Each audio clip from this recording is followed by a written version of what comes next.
Restaurant style butter naan. તમે જોઈ શકો છો કે નાન આપણા બિલકુલ રેસ્ટોરન્ટ સ્ટાઇલ જ બની રહ્યા છે, બિલકુલ બહાર જેવા જ. તમે આ રેસીપીથી બનાવશો તો જરૂરથી તમારા નાન આટલા જ પરફેક્ટ બનશે. આ નાનની રેસીપી ખૂબ જ સરળ છે. આ નાન જો તમે પહેલી વાર બનાવશો ને તો પણ આવા જ બનશે. હેલો ફ્રેન્ડ્સ, સ્વાગત છે તમારું મારા કિચનમાં. આજે આપણે જોઈશું ખૂબ જ સરળ રીતે બટર નાન બનાવતા. તો ચાલો જોઈ લઈએ રેસીપી. એના માટે સૌ પ્રથમ 1/4 કપ જેટલું દૂધ લઈશું અને 1/4 કપ જેટલું દહીં લઈશું.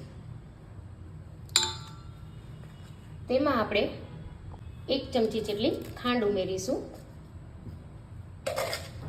સ્વાદ અનુસાર મીઠું, 1 નાની ચમચી જેટલો બેકિંગ પાવડર અને 1 ચમચી જેટલું તેલ.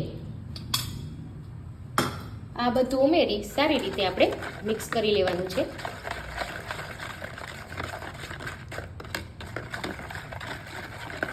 બધું મિક્સ થઈ જાય એટલે આપણે તેમાં 1 કપ જેટલો મેંદો ઉમેરીશું.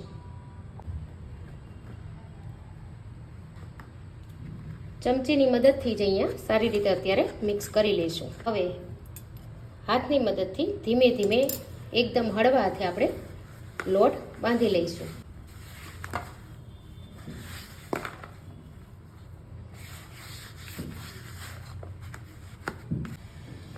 આ રીતે લોટ આપણો બંધાઈને તૈયાર છે. હવે એક પટિયા પર આ રીતે તેલ લગાવી બાંધેલા લોટને એક હાથે આ રીતે પકડી અને આ રીતે તેને મસળવાનો છે.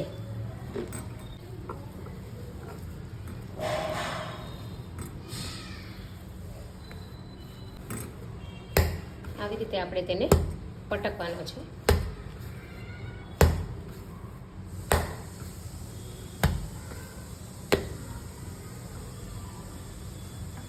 હવે તેને આપણે પાછો બાઉલમાં ઢાંકીને ઉપર આ રીતે તેલ લગાવી રાખી દઈશું. હવે લોટમાંથી એક લુવો સૂકા લોટમાં લગાવી આ રીતે ધીમે ધીમે તેને વણી લઈશું. એકદમ પાતળું નથી વણવાનું, નહીતર તમારી નાન બહાર જેવી નહીં બને.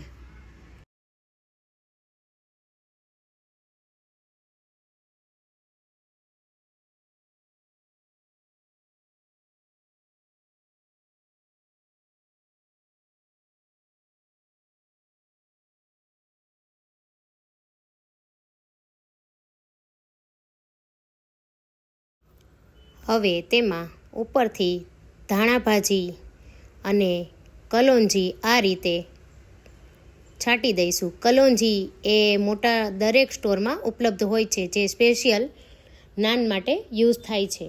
હવે તેને ઉપરથી છાંટી આ રીતે એક વેલણ પાછું લગાવી દઈશું અને ઉપરથી થોડું થોડું પ્રેસ કરી દઈશું. હવે તેને હાથમાં લઈ નીચેના ભાગ પર આપણે પાણી લગાવી દઈશું. પાણી તમારે વધારે લગાવવાનું છે.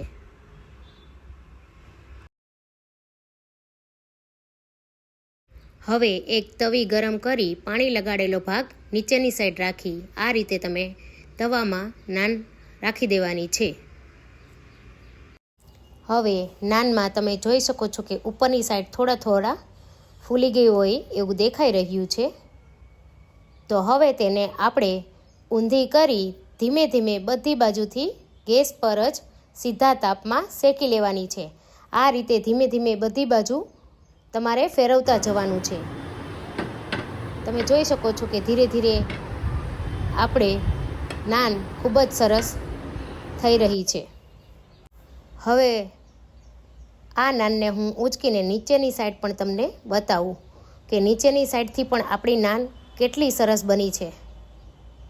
તમે જોઈ શકો છો કે બિલકુલ બજાર જેવી જ બની છે. આ રીતે હવે આપણે બીજી નાન પણ બનાવી લઈશું. બીજી નાનમાં પણ સેમ એ જ રીતે ધાણા અને કલોંજી નાખી આપણે તેને એક વેલણ પાછું લગાવી દઈશું અને પાછું તેને પણ આપણે આ જ રીતે શેકી લઈશું.